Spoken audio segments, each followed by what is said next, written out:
The Orphans of Simitra. Chapter 16. Another night journey. Did you hear that, Owen? Let me get some sleep, meat. It was a terrific noise like an explosion. You're always hearing extraordinary noises. I want to sleep. I'm tired. I tell you, Owen, some things happen out on the road, near there, over northward. Owen turned over so that he would not hear his wife anymore. Meat Barbadoo knew better than to go on talking, but a few minutes later she slid out of bed as quietly as she could, to see what was going on outside.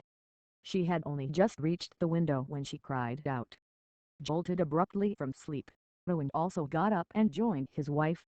In the distance, by the roadside, the gigantic red-hot fire was seeding flames as tall as plane trees into the night sky. Owen let fall an oath. There's been an accident, meat. We'd better go quickly and see what can be done. She threw the coat around her shoulders, while Toin slipped quickly into his overcoat. Outside, the icy wind stung their faces and cut their breath. They ran along the road toward the blaze and heard the crackling of the flames, carried to them on the wind. It must be one of those heavy transports, gone up in flames with all its load. The wind was carrying flame and smoke toward them. They had to make a detour before they could get near. A little farther on, several cars and trucks were drawn up, and their occupants, powerless, were watching the terrible sight. It was easy to imagine how the catastrophe had happened. Such dramas often took place on Highway number 7. Sometimes it was a skid, sometimes the driver was blinded by an oncoming car, or fell asleep at the wheel. And then the plane trees, those lovely trees that covered the road with their lacy shade all through the warm summer days, were transformed into menacing giants. How awful!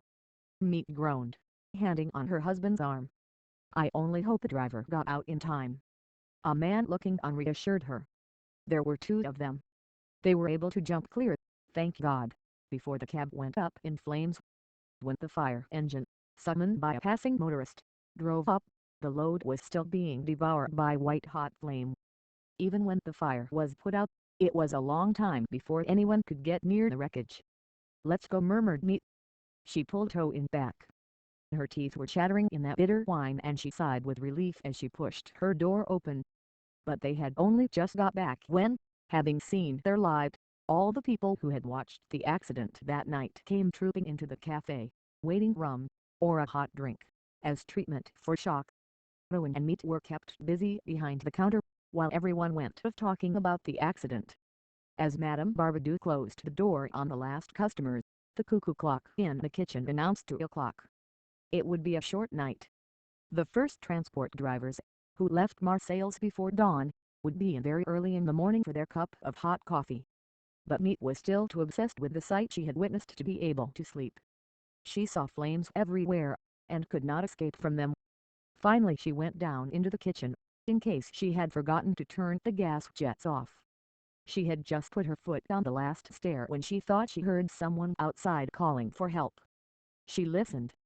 There was certainly someone calling, and from just the other side of the door of the cafe, the side door near the garage.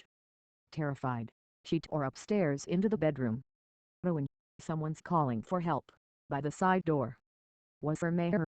By the side door, like someone groaning. You're sure it's not the wind? Oh no, Owen, it sounds like a woman's voice, or a child's.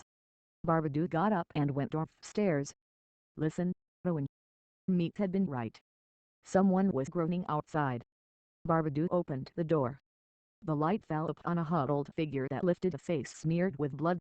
Meat screamed and recoiled, while Toin leaned forward to get a better view, and saw that it was a boy. He helped him to his feet. Poor little soul, said Meat, recovering from her shock. You've been hurt. The boy looked at her and, seeing her dory-dyed face, found enough strength to murmur, it's nothing much, only a cut on my forehead. It stopped bleeding. His teeth were chattering.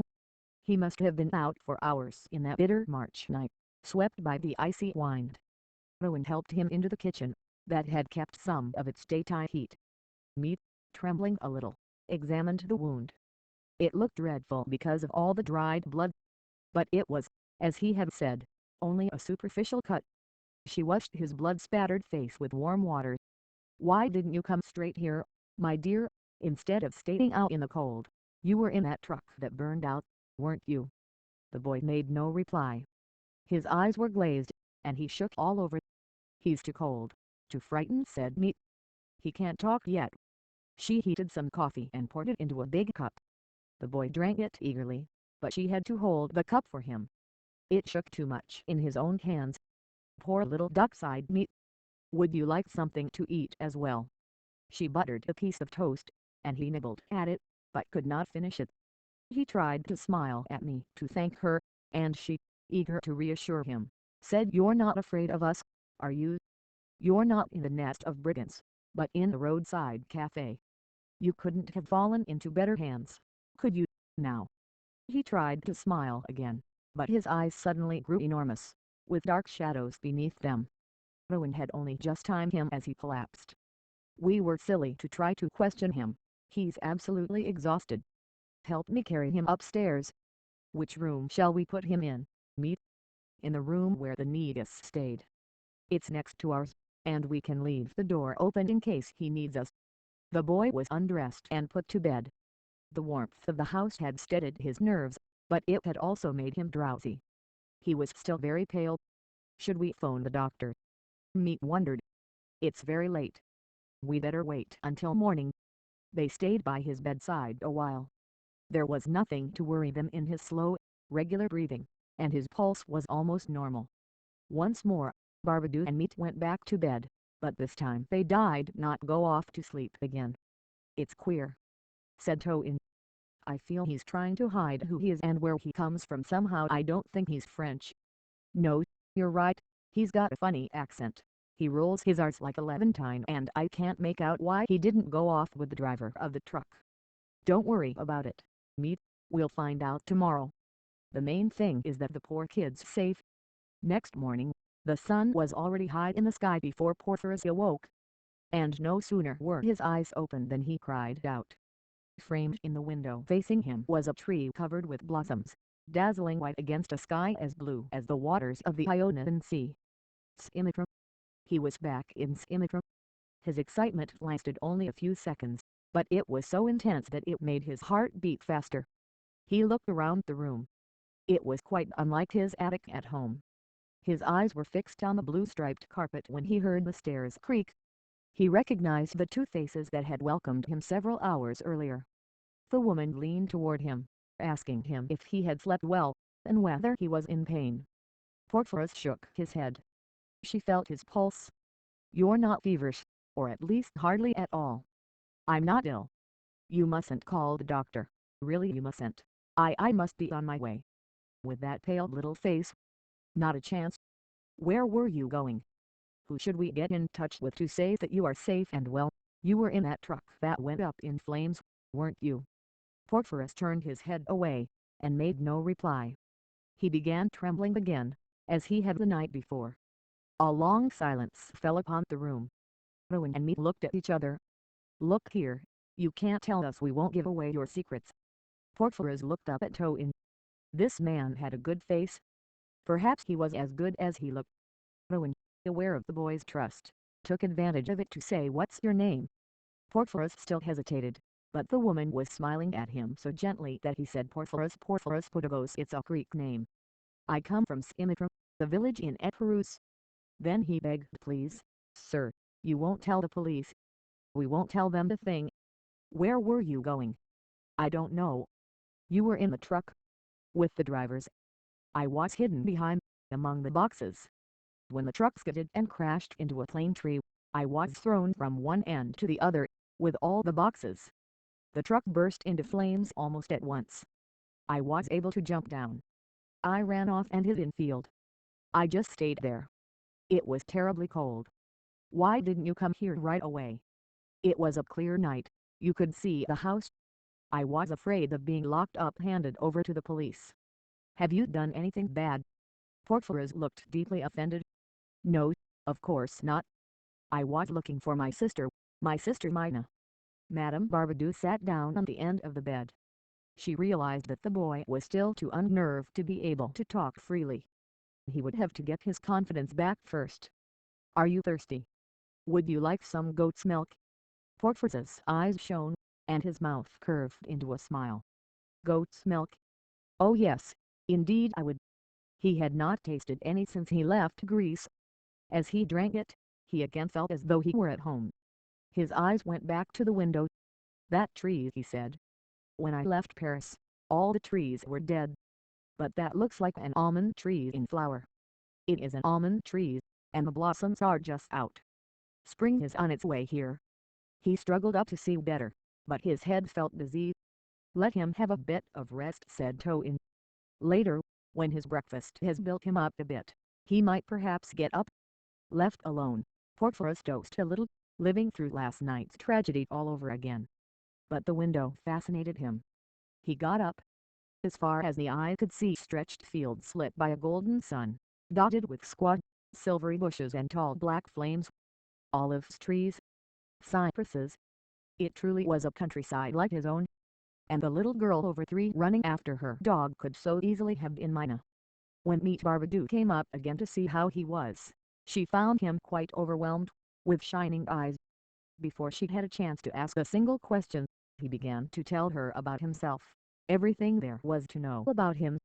How he had left Paris and the Brunos, who had been so good to him, to set out for the big port of Marseilles, where, so he had been told, he had hoped to find Mina again. For it was in that region that those campers in Holland had lived, the ones Mina had liked so much. He did not know their name or their address, he only knew they lived in that part of France. Madam, you won't stop me from going to look for my sister, will you? Of course we won't, but you must get really well again first. You're still terribly pale when you get up. Hop back into bed. He obeyed her. Gradually the sounds of this isolated house, set on the side of the road, grew familiar. It must be on the main road, for the traffic stopped. From time to time he heard the screeching of brakes. He suddenly remembered that he had reached the roadside cafe. With luck, he would be among cars and gasoline pumps too. His old dreams came surging back, nothing could ever destroy them. When he was able to get up, Owen was only too pleased to show him around the establishment, for he was very proud of it. Meat was busy in the cafe, where meals also were served, with foreign tourists wanting hot coffee. At a small table, 2 truck drivers, easily recognizable by their broad shoulders and genial faces, were making a meal of bread, sausage, and olives. 2 others, farther off, were enjoying a glass of wine and talking about engines. Porphyros was immediately at home in this atmosphere. Now come and see the outside, said Toin. The icy wind was still blowing, almost as strongly as it had in the night. But now it was warmed by a dazzling sun. The air was as crisp as a vine shoot and as light as a firefly. It was a pleasure to be out in it.